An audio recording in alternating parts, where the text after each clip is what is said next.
This is Heidi Helf, and you're listening to the Agile Uprising podcast.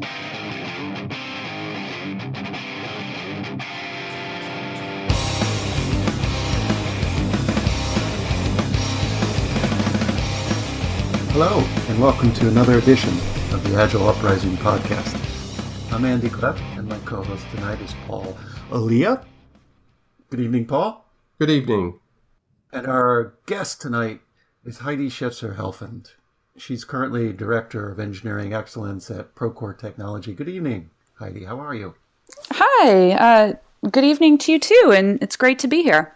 Heidi, you bring a practitioner's approach with well over 18 years of successful coaching, influencing of cross-functional teams. You also have in your background an organizational relationship systems coaching pedigree, some coactive coaching through the International Coaching Federation.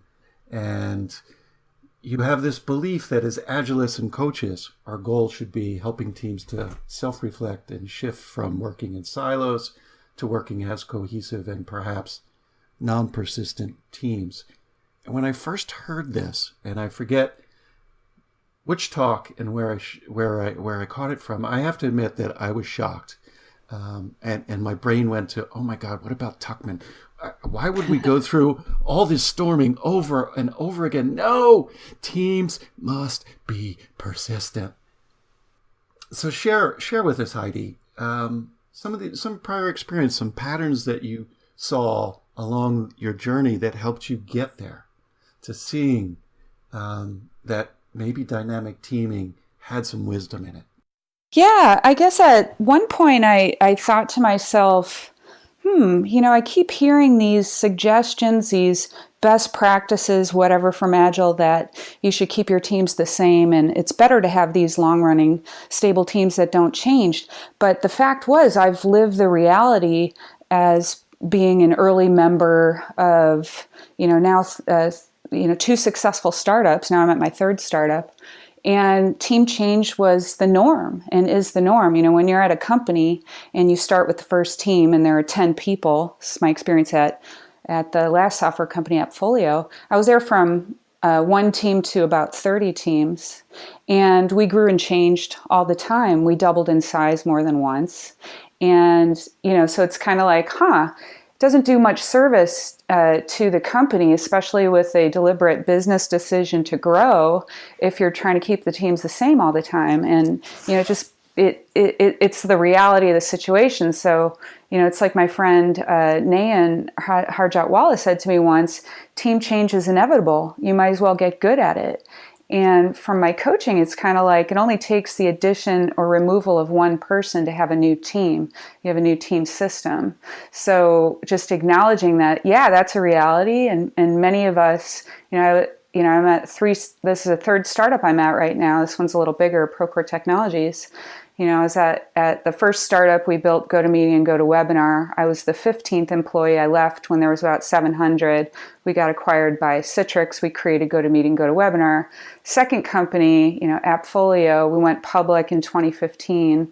Third company, Procore. It's like, team changes is the norm. So, why not get good at it? So Heidi, I listened to your talk. I came to it in Agile 2016 and used the word stagnating as one of the other ings. Oh. Right? Yeah. Storming, norming, all that. Yeah. Tuckman's model, right? They say, it's quite, helpful to many of us to think about, well, how can we get our teams up to speed and everything, and talks about forming, storming, norming, performing. But I think there's a phase that he forgot, which was the phase of stagnating. If you ever have the feeling that you're on a team for too long and, maybe it's not so exciting to work with the same people on the same team. Maybe the topic that you're working on is no longer interesting. It's very valid to have a need to make a change. And I think, so I don't know about you guys, but some people change companies because they feel like they're stagnating. Some people change teams within the companies if they feel like they're stagnating. So having that opportunity to switch it up is good for companies because it can keep people at our organizations longer. And why wouldn't we want to keep good people? Yeah, I'm that kind of animal. I mean, you can look at my LinkedIn profile. I'm an open book. I'm an 18-monther. Hmm. And some companies think that's bad, but I have to be where the action is. And it's just how I'm wired.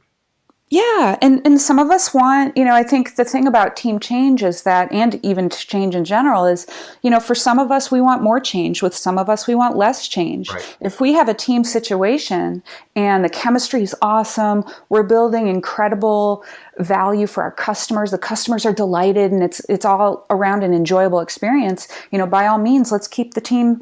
We don't need to change the team. So I'm not saying go in and bust up all your teams, like change it all now. I think there's a personal cadence to changing teams, and there's company preferences and business decisions about it. Right. But it is a real thing. I mean, change is real. So back to your experience with the three startups, did intentional reteaming happen, or was it an experiment that you saw the potential of? How did this come to form? Yeah. So, looking back at the first startup, it was called expertcity.com, and we were trying to make a marketplace for live tech support. I was on the web development team at the time as an individual contributor, and we were trying to create this online market, like be the eBay for tech support. And we created this product, and it failed. And, we spent a lot of money building this company and creating this product. And at one point, I remember I was on this web development team, and I was an interaction designer at the time. We had hopes and dreams for this product, and it wasn't bringing in any money. And one day we were told to stop working on it, and that it was going to, we were done with it, and we were going to do something else. And I got invited to join a team off to the side where we created a product that I believe saved the company. It's called Go to My PC. And reflecting back on this, it was, I call it in my book, Dynamic Reteaming, I call it the innovation by isolation pattern, which is take people, maybe people from multiple teams, and create a new team, put them off to the side, make it very clear to other team members working on other things that you shouldn't be disturbed, give them process freedom, and you can create something new. And so, I reflected back on this situation. I was like, wow, this is incredible. And we were able to work differently. At that point, we were liberated from a waterfall process, and we got to just move really fast. And we created Go to My PC. And then later we wound up creating GoToMeeting and GoToWebinar. And, the company was very successful. But I see that big shift in the company. It was like a tectonic shift in the company. And it was started by a reteaming situation. And so it was one of those happy accidents that you didn't design it. It was, okay, let's just go off to the side. Let's see what happens. That's it was wonderful. Klaus Schauser, one of our founders of that company, he made that happen, and it was an incredible experience for me to be a part of that team off to the side. And then I saw it play out years later at the second startup that I was at, Appfolio, when we created our second product, which was called SecureDocs. Same isolation thing happened again. People were invited from multiple teams to be a team on the side. They worked in isolation. In this case, they didn't have to follow the Scrum stuff that was done, and they had process freedom. And they created a second product line, and it wound up becoming a successful company, apart from Appfolio, called SecureDocs. So you had three different startups, three different experiences with this reteaming.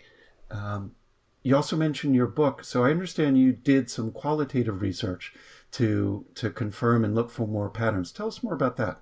Yeah, so I became interested in this topic after seeing that, hey, this is a real thing, and people don't really talk about team change. It's like when I would bring it up, it was a topic that was kind of uncomfortable uncomfortable from people, or something that was like forgotten about Agile. Like I think with from waterfall to Scrum, it's okay to change your requirements more frequently, for example, or in Agile in general, and that seems to be acceptable. You can change your requirements more frequently than the long kind of you can be empirical about your requirements, but everybody wants to keep the teams the same.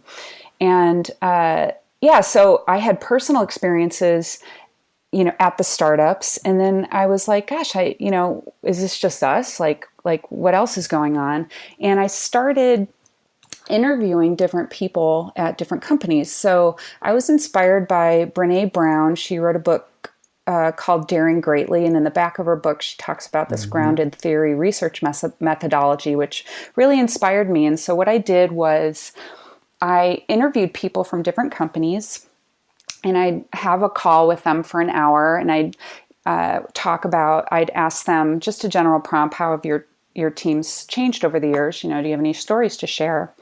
And I'd record them, I'd get the data transcribed, and I'd code it for themes.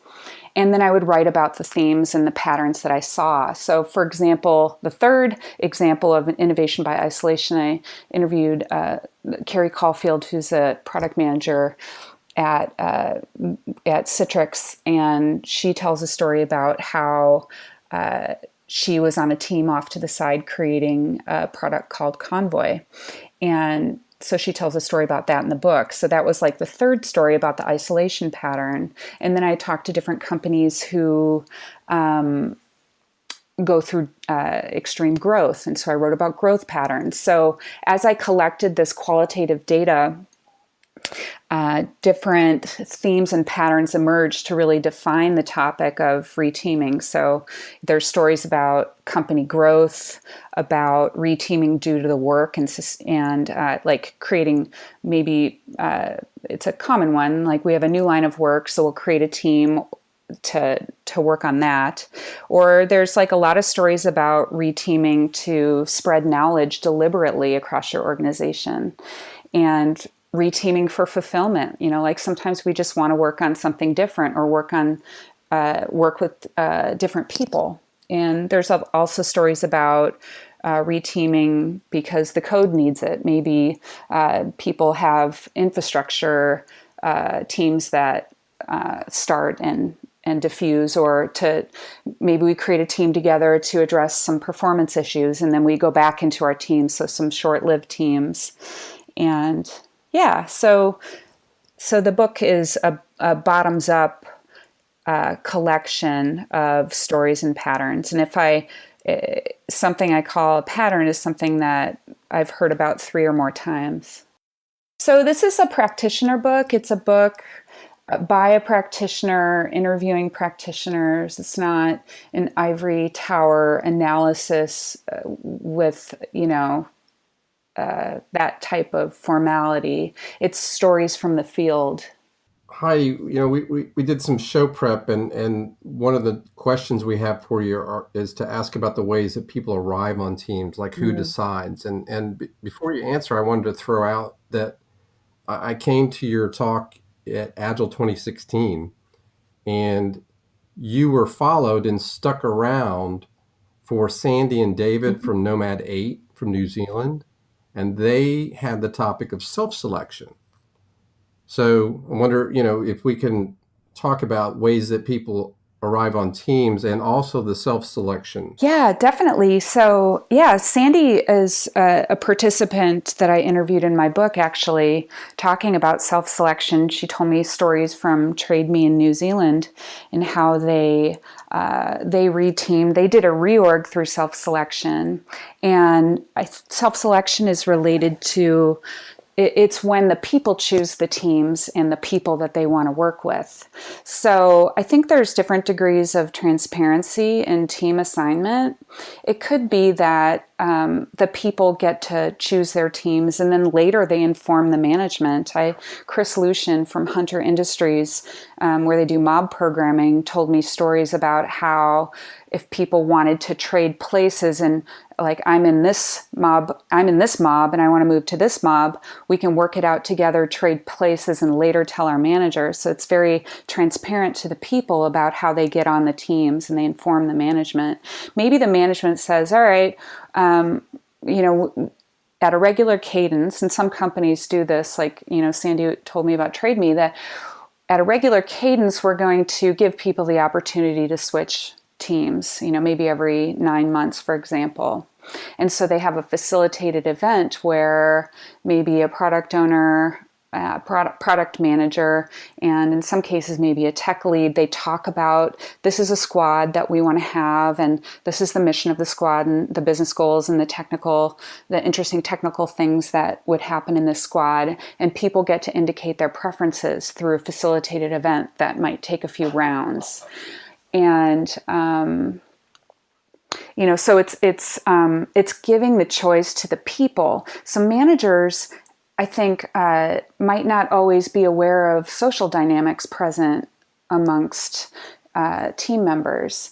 And so, you know, not knowing, they might place, if the managers choose the team assignment, for example, which is very, you know, many of us have seen that over the years, it's very common. And I think, you know, even with good intentions, we might not understand that, like, Mary and Joe don't get along at all.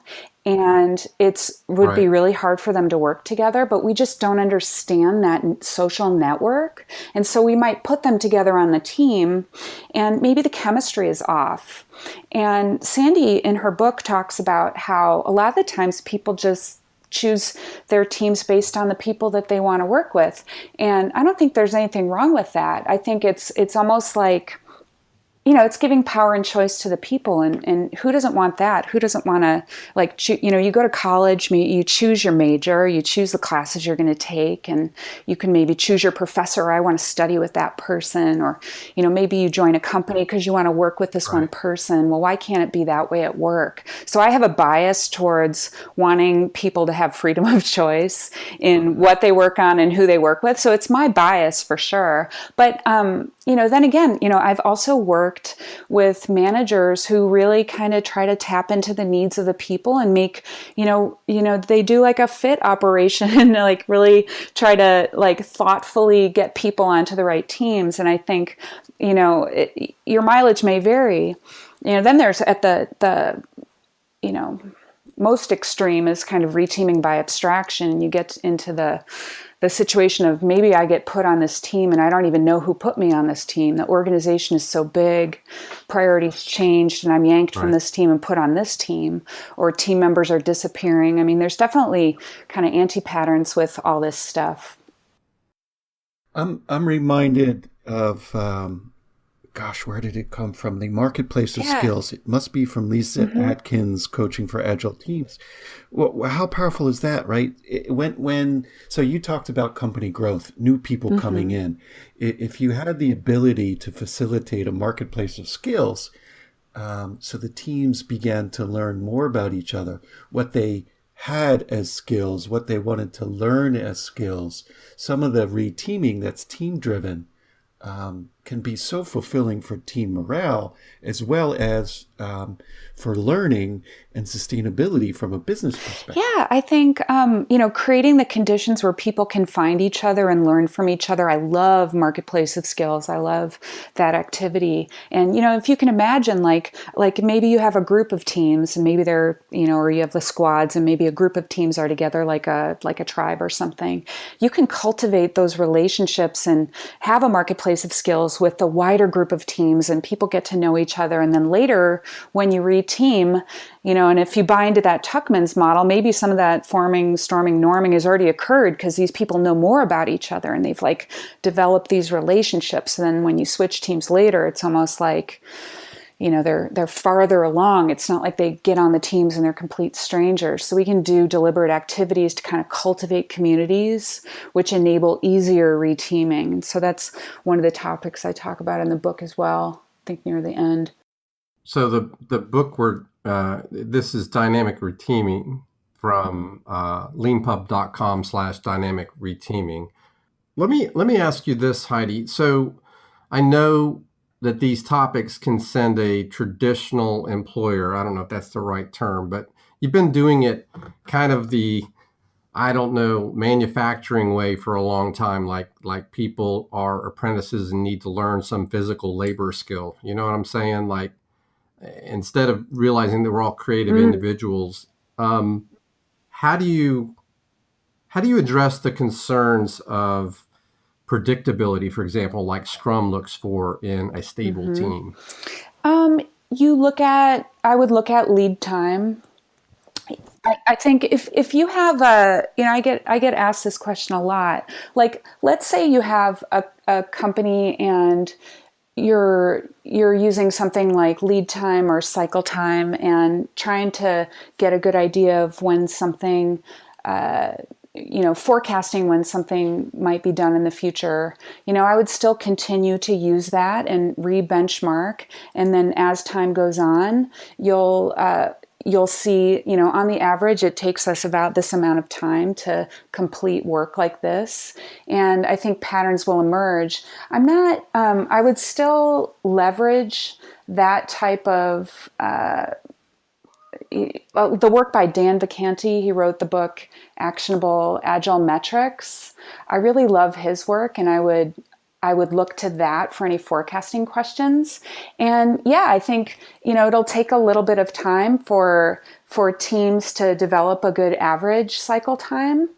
And I think that's fine. So I think I would still look at stuff like that. Let's say there's a company and they really take velocity seriously. We did a lot of that with XP. And let's say a company has that. When people switch teams, and let's say you're using velocity and people aren't trying to game it or whatever, like they're really trying to use it. Yeah, let's say, but let's say there's a case where people actually use that. They find it useful. They might see their velocity dip a bit when you switch teams, but then, after a little while, you can get your averages back again. So you might see some dips, using whatever method. And I think, at the beginning, again, it's the idea of team change is inevitable. You might as well get good at it. You're going to add a new person to your team. Somebody's going to leave your team. It just happens in our working world. And so you'll have these dips and you might want to wait a little bit to make some generalizations about the way that you work and what the forecasting is like. And I think that's fine. I think, it's just part of life. And I don't think, I'm not saying, switch your teams at a fast cadence. It's really a business decision. It's a personal decision. I want to jump and echo something that you just said. It's happening anyway, Heidi. Right? Yeah. People come, people go, teams expand, teams contract. Various things happen that even in the Tayloristic, assembly line model that you refer to. So why not get good at it? Why not discover ways to leverage it? Yeah, and I couldn't agree more, because it's like if your company is doubling in size more than 1 year in a row, you're going to find ways to get better at it. You just have to. It's just what you do. So it's not really helpful if let's say you're coaching in that situation, if you try to keep everything the same. It's kind of counter to the reality. And I remember that exact example with some coaches that I was working with, and it was just kind of like, we got really good at team resets. In the back of the book, it talks about, team startups and team resets. Sometimes when your teams change significantly enough, it really feels like a new team. You need to, and it's obvious, when it's one person in, one person out, it depends on the personality maybe and the what those people bring. It could be very subtle. Or it could be somebody leaves and you really miss them, and it's a big change. So how do you reset? So there's activities that you can do to ramp up your teams quickly. Team agreements is one. Getting to know each other as people, chartering the work, and there's a lot of great books on these topics. So I reference these as well. So what are some of the patterns of reteaming? Yeah. So I'm looking at the beginning of the Hmm. book. Grow and split. Yeah. Mitosis is a good Yep. one. That's easy to wrap our head Yeah. around. What are some of the other patterns that you've seen people use successfully or unsuccessfully? Yeah. Yeah. So, the grow and split mitosis, one of the most common patterns with growing companies. Teams grow big. It feels like communication is difficult. Maybe some teams are within teams and the teams split, either initiated by the people or somebody else, maybe outside the team, notices and brings it up. There's that. There's the case, another growth pattern, like suddenly you have 10 people arrive. And what are you going to do? One thing is kind of spreading that load, adding one person across multiple teams. It's like a wave in your system. So you can get good at onboarding. You can develop mentor programs, kind of spread the load of getting people up to speed. Some people later have like boot camps and, train people together and then later kind of have them visit multiple teams. Nomad style is another thing. Then there's the isolation pattern we talked about. Then there's also really exciting patterns about, how do you spread knowledge around your company? And there's stories in there about, switching to other teams to spread knowledge. I remember, if you have, just the idea of, having one person work on one feature. Maybe they have to take a pager when they're out on vacation. I interviewed Richard Sheridan. Right. Richard Sheridan, founder and chief storyteller at Menlo Innovations, told me stories about how prior to Menlo, he worked in senior leadership at another company, and they had that kind of towers of knowledge where one engineer was responsible for this area and really did have to take a pager on vacation. There's no redundancy there. It's very Wow. unsafe. Yeah. So then when he and his co-founder created Menlo, they have a very strong culture of pair programming just to have that redundancy. And there's stories of other companies. I remember at Appfolio where we'd have one team. We had collective code ownership, full stack generalists. But silos of content would emerge on a team, and then we deliberately spread knowledge to another Nice. team through pair programming and spreading that knowledge. So then we'd have two teams that could take this area of work. It was commerce related. I talked to Evan Wiley, a senior program manager director at Pivotal Labs Cloud Foundry, where they very deliberately spread, they reteam for sustainability. So I think you can, how can you spread knowledge around your company? How can you avoid that situation where there's one person that knows everything about this one system and then that person leaves and it's so hard to pick that Right. up. It's just so unsafe for our companies. So you can reteam by, I think the smallest unit of a team is a pair. So you can pair program, you can switch pairs. So you've got redundancy there. You can practice mob programming like they do at Hunter and some other places. Look at it, that community knowledge that develops and it stays with the company. It's so much safer for our companies. But then you can do things like, all right, let's say, I believe in freedom to choose the way we work, whether we pair, we mob, we work on our own. But we got to build in some kind of safety. Joshua Kirievsky, Modern Agile, make safety a prerequisite, right? So how can we work in, Right. in a way that's enjoyable and we have choice in the way that we work, but then we take the time to not have a single point of failure. We take the time to have redundancy so that the knowledge lives on in our companies and doesn't leave in the head of any, person that's leaving.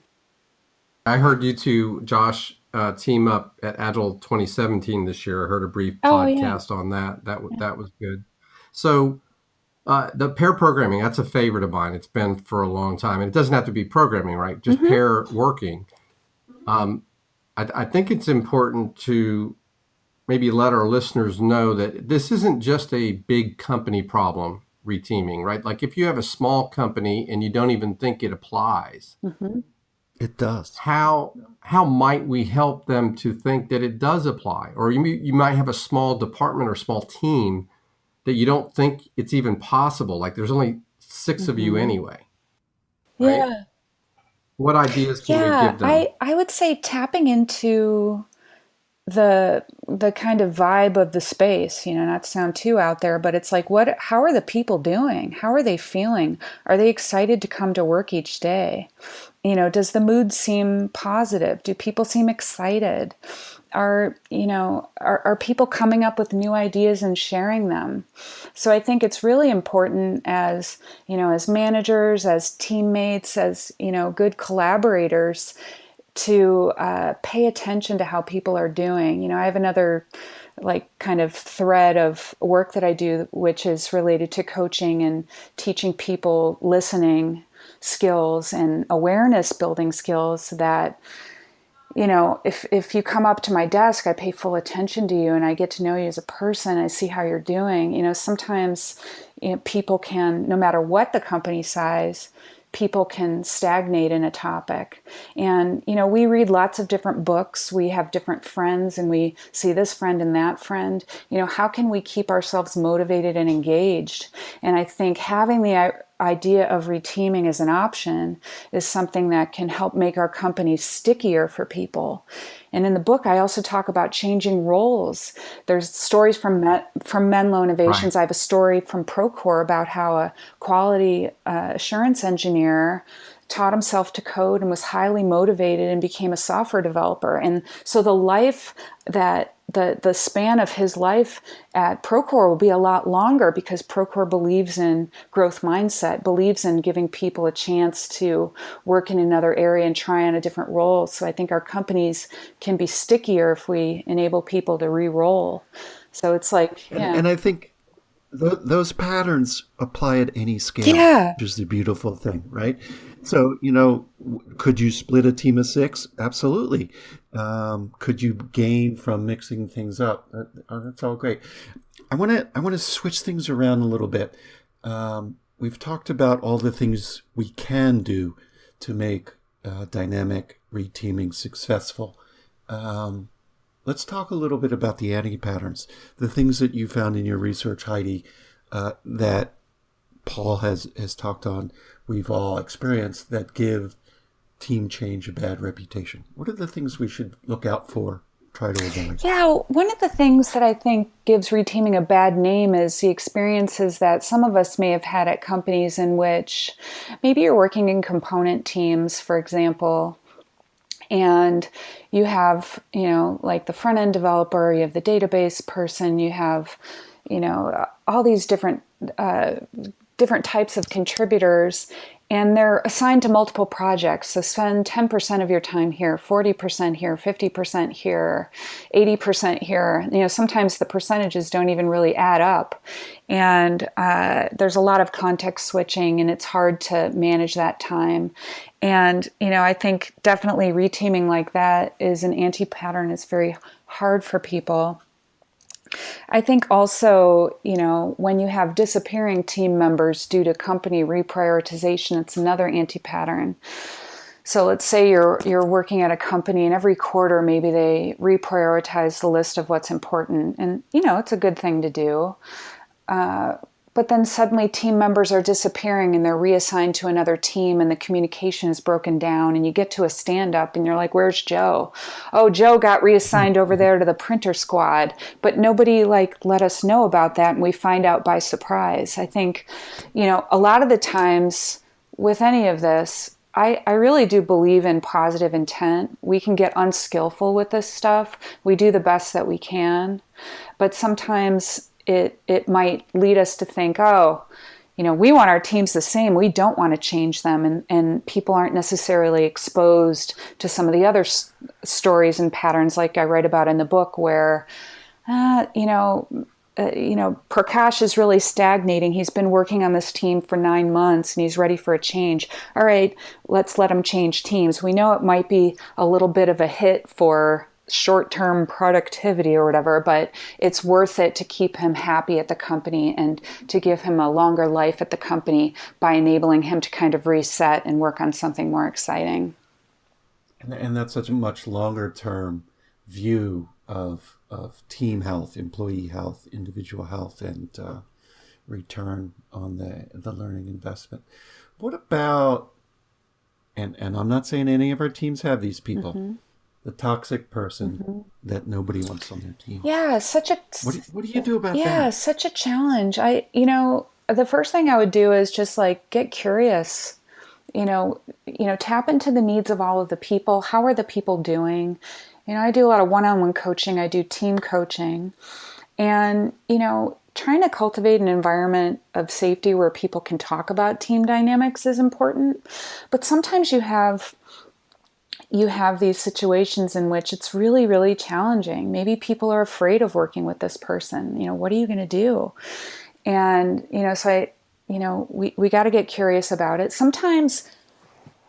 You know, sometimes people don't know that they're intimidating. And working one-on-one with someone and giving some feedback is one way to go about it. And some people might be like, "Oh gosh, like I didn't know I was coming off like that. I'm glad that you told me." And they might want a chance to try to make a change. And I think there's different tactics that we try as coaches to try to help the teams gel and work out conflict and other things.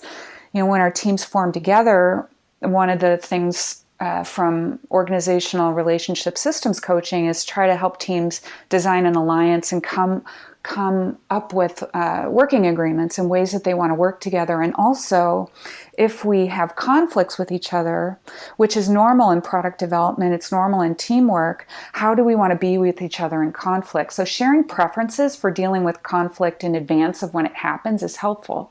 Like you might learn that if Mary has a preference that if you're upset with her, please come talk with her as soon as you can. You might hear that, John is like, can we take a walk outside the building if I, accidentally insult you? I don't mean to do it, but sometimes, I'm unskillful with my communication. Like we can learn personal preferences to try to be proactive and do some risk management for conflict. We try to normalize the idea of conflict. So We could have a whole nother show on that. Maybe we'll have you back to talk about constructive conflict, because you're absolutely true. To get into, I don't want to overuse the word high performance, but when you get into these teams with strong opinions, conflict is inevitable. yeah. And it's a polishing of ideas, and sometimes the friction sparks something new that combusts into yet another idea that wouldn't have happened without that constructive Yeah, conflict. so you need to hold the space for that conflict because it's a point of learning as well, especially as we're working on designs and developing software and all of that. I think I would like to say one other thing. Like sometimes, you have toxic people, and maybe it's time for them to move on, and it's definitely gets into kind of like the HR territory and all of that. And I think, again, being able to select your teams can help, I don't know, maybe the chances that you'll have, maybe chances are you'll have better chemistry if people get to choose who they work with. Depending on the company and the situation, sometimes people leave on their own and some people are asked to leave. And, it's a very real thing. And when that toxic person leaves our company or leaves our team, sometimes it almost can feel like they linger on like a ghost. Like we don't forget about them for a while. And it takes a little while to kind of work it out of our system, especially if they were particularly disruptive or abrasive. And, nobody wants that to happen, but I think it's a reality of many companies that sometimes people are asked to leave and sometimes they leave on their own. And, so it's a very real situation. There's different ways to handle that. We talk about having a high performing team, and management gets the brilliant idea. And I say this tongue in cheek because I've been that management guy before, where you look at that team and go, gosh, if we could just spread that out. And you actually take a team that was great together and you bust them up, right? That's an happen, Actually, right? John Walker tells a story about that at Upfolio, and later there's another story about that as well, where we thought, oh, let's spread out this high performance, and didn't really work out like that. And it was kind of the learning that when you have a team with awesome chemistry, they're building the right thing for the customer. It's an enjoyable experience. They're delivering this value continuously. Well, you might want to keep them together. Why disrupt? Why disrupt? Why would we want to disrupt that? And I don't know about you guys, but reflecting back, I can think of times in my career where the chemistry's been awesome, and we were just like doing these incredible things, and it's like you never wanted it to end. And you know what? You don't. It doesn't need to end necessarily. Keep that team together. Yeah. And I think maybe some of this reteaming is about trying to find that chemistry. We don't always get it right. And how long do we keep it together or try to make it better? We might have reteaming as a valid option to consider.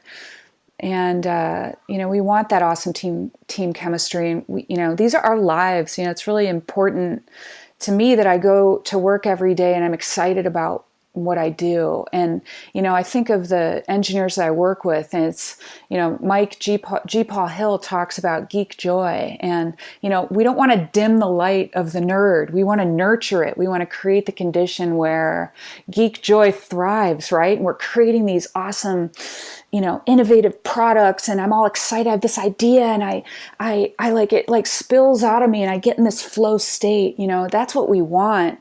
And we don't need these, when we get in these situations where we have these mechanisms of control and we switch these teams, from a top-down way, we could really goof that up and dim the light of the nerd.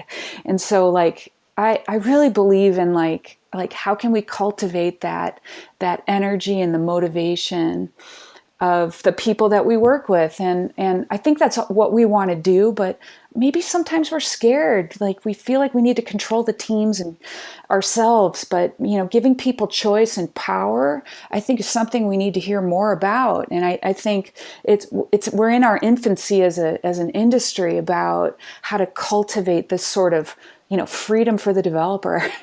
It's like pedagogy of the oppressed. I have a master's in teaching. I have a former career as I taught English at universities. And it's kind of like, well, we want problem-posing education where we stimulate the ideas of our students and it's student-centered, and here I don't want anybody dictating a solution for an engineer to go code. I want to nurture the problem-solving and the creative ability of the people that we work with, so they're energized and they get to innovate and be creative, and we cultivate that. We don't try to, kind of oppress them and keep them in a box. That's my political interests here, but I feel really strongly about it. The freedom to innovate, the freedom to be creative. We need to cultivate that in our companies, and giving power and freedom to our engineers is something that I just think about a lot. I think Right. that is a wonderful soapbox. that Power to the people, Right, it's a great message, and the last part, and Heidi, you touched on some of this. You give a lot of suggestions on how to make reteaming, which you say is inevitable, easier. So do pick up the book. There'll be a link to that in the show notes, along with some of the other books that we mentioned. We're coming up on time, so this, Heidi, is your guest plug time. You have some upcoming events you want to cover, some shout outs you want to make? Yeah, so I guess I'm really excited about some of the upcoming opportunities that I have. I'm going to be at Agile Arizona, and I'll be giving a talk on dynamic reteaming, and I'll also be doing a workshop on creating leaders through listening. So it's called Leadership Starts with Listening. So that's at Agile Arizona, October 12th and 13th. I'll be at the Grace Hopper Convention for Women in Computing with a bunch of my wonderful friends from Procore. I'll be in the Procore recruiting booth. And also, I'm very excited to be heading to Australia for YOW, the YOW conference at the end of November. So I'll be in Melbourne, Brisbane, and Sydney giving talks about dynamic reteaming. Awesome. And how can people get in touch with you? Yeah, you can follow me on Twitter. It's at Heidi Helfand. You can visit HeidiHelfand.com, Heidi.helfand@gmail.com. Yeah. Nice. And you, Paul? Paul_V_Elia is my Twitter handle, and Paul Elia, one word, is LinkedIn. Just a quick shout out that in November, I'll be at DevOps Enterprise Summit in San Francisco. And then middle of November, AWS reInvent in Las Vegas. Anybody wants to hook up and have a good conversation, I'm always game. Awesome. Well, thanks again to our guest, Heidi, and to our listening audience. If this is your first time tuning in, why don't you subscribe to our podcast? You'll find links on our site at agileuprising.com, and also consider giving us a review on iTunes, Stitcher, or the podcasting platform of your choice. And finally, join the discourse. Share your experiments, share your conversations via coalition.agileuprising.com. Until next time,